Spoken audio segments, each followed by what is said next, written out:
अध्यक्ष महोदय, धन्यवाद आपणास।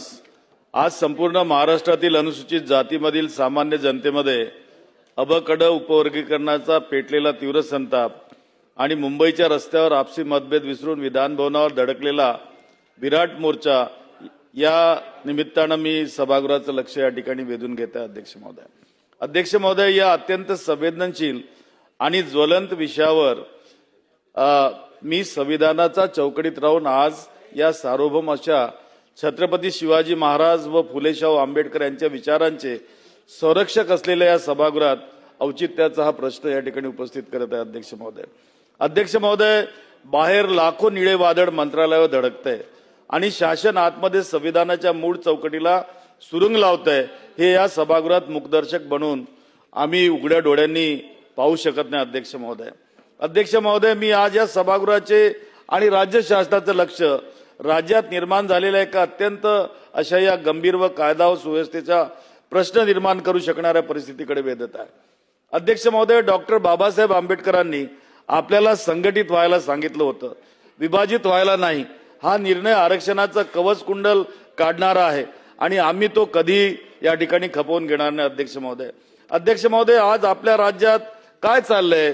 राज्यातील 59 अनुसूचित जातीच्या आरक्षणाचं अबकड असं उपवर्गीकरण करण्याचा जो घाट या शासनानं घातला आहे, सदर विषयावर एक जागरूक लोकप्रतिनिधी म्हणून मी एक वस्तुस्थिती आपल्या समक्ष प्रश्नाच्या रूपाने या ठिकाणी मांडू इच्छितो। अध्यक्ष महोदय, माननीय सर्वोच्च न्यायालयाने 31 जुलै 2024च्या आपल्या ऐतिहासिक न्याय निर्णयात स्पष्टपणे नमूद केले होते की उपवर्गीकरण करायचे असेल तर राज्याकडे ठोस वैज्ञानिक आणि संख्यात्मक आकडेवारी म्हणजे क्वांटिफाईड आणि एम्पिरिकल डाटा असणं ही अनिवार्य पूर्वअट आहे।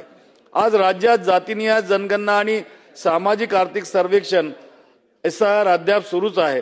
मूळ सांख्यिकी आणि अंतिम निष्कर्ष हाती आलेले नसताना कोणत्या गुप्त डाटाच्या आधारे शासन हा निर्णय घेत आहे? डेटा नसताना घेतलेला निर्णय सर्वोच्च न्यायालयाच्या निर्देशाचा थेट अपमान करणारा आहे काय? अध्यक्ष महोदय, न्यायमूर्ती अनंत बदर समितीने सरकारला अहवाल सादर केला आहे, पण तो अद्याप सार्वजनिक करण्यात आलेला नाही।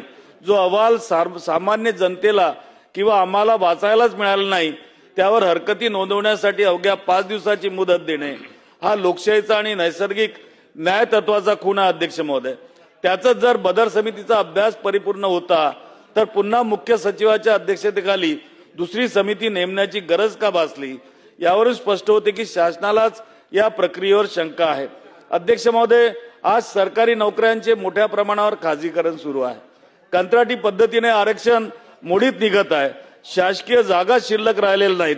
अशा परिस्थितीत आरक्षणाचे तुकडे करून शासन काय वाटणार आहे?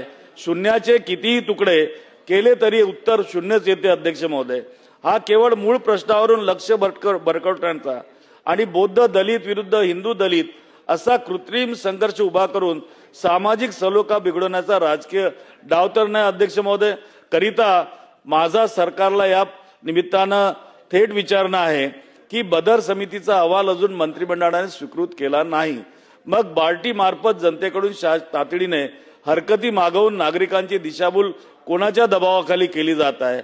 या विषयावर मूळ अनुसूचित जातीच्या लोकप्रतिनिधींना आणि आमदारांना विश्वासात न घेता केवळ बाहेरच्या लोकांच्या आग्रहास्तव हा विषय का रेटला जात आहे?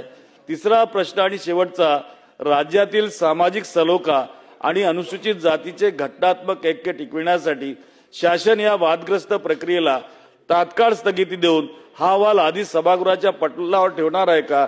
ही विनंती आपल्या माध्यमातून मी शासनाला करीत आहे। सन्मान्य सदस्य श्री सुधीर मुनगंटीवार।